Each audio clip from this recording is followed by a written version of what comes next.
Indonesia sudah merdeka sejak tahun 45. Tapi, makin tambah usia, saya justru bertanya kepada diri sendiri. Apakah sebagai perempuan otomatis merdeka hanya karena negaranya sudah merdeka?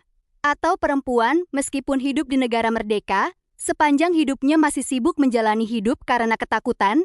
Takut mengecewakan orang tua, takut dicap egois, takut disebut perawan tua, sombong dan pilih-pilih lelaki, takut dianggap perempuan sok banyak berpikir, takut jika terlalu kutu buku, sulit mendapatkan pasangan, takut jika punya mimpi mandiri dianggap gak tahu diri. Akhirnya, tanpa sadar, sebagian perempuan menghabiskan hidupnya dengan pertanyaan, apa yang orang lain inginkan dariku? Bukan, apa yang seharusnya kulakukan untuk kehidupan yang Tuhan berikan kepadaku? Betapa banyak perempuan hebat yang telah menghabiskan energi luar biasa untuk membangun dirinya.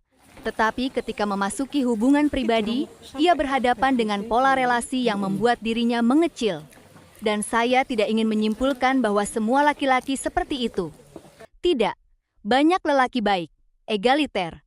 Yang kita persoalkan adalah pola pikirnya, bukan jenis gender. Sebab patriarki yang tidak sehat bisa merugikan perempuan sekaligus merusak laki-laki. Laki-laki dipaksa selalu menjadi penguasa. Perempuan dipaksa selalu menjadi pengikut yang diatur-atur sesuai pola pikir lelakinya. Padahal bukankah hubungan yang sehat itu terdiri dari dua manusia dewasa yang saling menghormati potensi? Pada umur 62 tahun ini, masa persiapan untuk pergi tak kembali ke bumi, saya pun atur ulang pola pikir. Dulu saya anggap ibadah dunia akhirat itu dipisah. Kini saya jalani hidup semua sebagai sarana ibadah menuju akhirat. Keduanya tak terpisahkan. Belajar, menulis, membuat konten yang bermanfaat, berwisata keliling dunia untuk bersyukur atas kebesaran ciptaan Tuhan pun, ibadah, bahkan merawat diri menjaga kesehatan jiwa raga, mencoba mandiri tak menjadi beban keluarga pun ibadah. Maka pada usia siap mati kapan saja, ini saya melakukan riset. Bukan riset menyesali masa lalu. Masa lalu tetap bagian dari saya untuk dikenang, bahwa ada masa lakukan kesalahan langkah, gegabah, lalu ambil keputusan benar atau salah. Terlalu takut dan patuh suara tradisi patriarkis adalah masa ketika saya mungkin lebih sibuk memenuhi harapan orang lain daripada mendengarkan suara hati sendiri. Tetapi saya tidak ingin menghabiskan sisa hidup dengan terus-menerus menyalahkan masa lalu. Saya ingin mematikannya, karena sudah saatnya demi usia, bukan menghapusnya sebagai sejarah.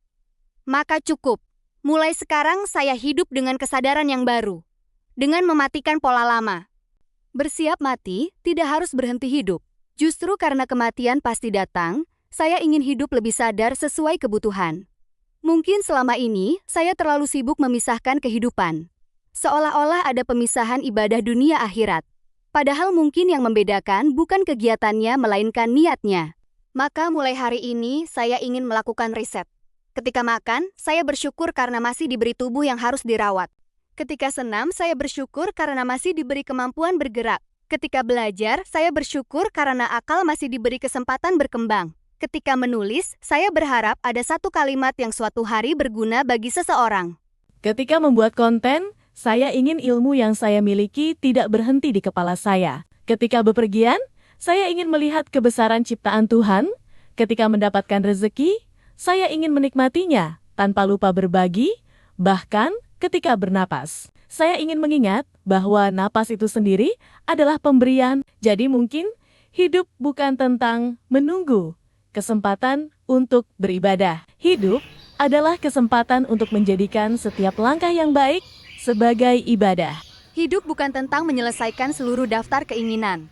Hidup adalah tentang menjalankan amanah secara baik selama masih diberi waktu. Tapi selagi ada umur, ingin memanfaatkan setiap hari dengan baik. Ketika waktuku selesai, aku bisa siap pulang dengan ikhlas.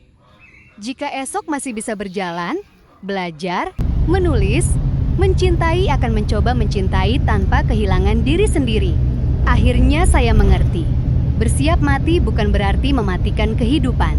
Bersiap mati berarti membuat kehidupan yang tersisa menjadi lebih bermakna.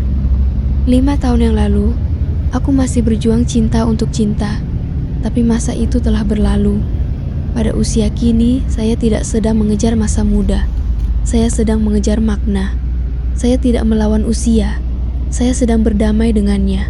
Saya tidak sedang menolak masa lalu, hanya sedang mengambil pelajarannya, dan tidak lagi takut pada hari esok, sebab hari esok bukan milik saya. Hanya detik ini masih diberikan kepada saya. Maka tiap detik yang tersisa, saya ingin menjalaninya dengan bahagia.